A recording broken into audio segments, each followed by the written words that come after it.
నమస్కారం మీ అందరికీ. ఎలా ఉన్నారు? బాగున్నారని ఆశిస్తున్నాను.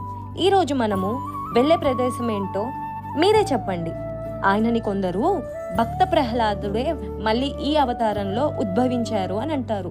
మరికొందరు ఆంజనేయ స్వామి ధర్మ సంస్థాపన కోసం అవతారం ఇలా ఎత్తారు అని అంటారు.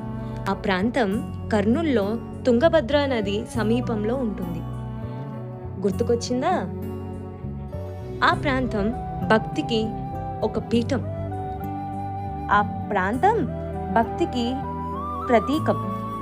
నేను దేవుడు ఒకటి కాదు, మేం ఇరువురం వేరువేరు అని చెప్పి ద్వైత సిద్ధాంతాన్ని బోధించిన మధ్వాచార్య శిష్యులు ధర్మ సంస్థాపన చేసిన ప్రదేశం. మీ అందరికి ఇప్పుడే అర్థమైందనుకుంటా నేను దేని గురించి చెప్తున్నాను.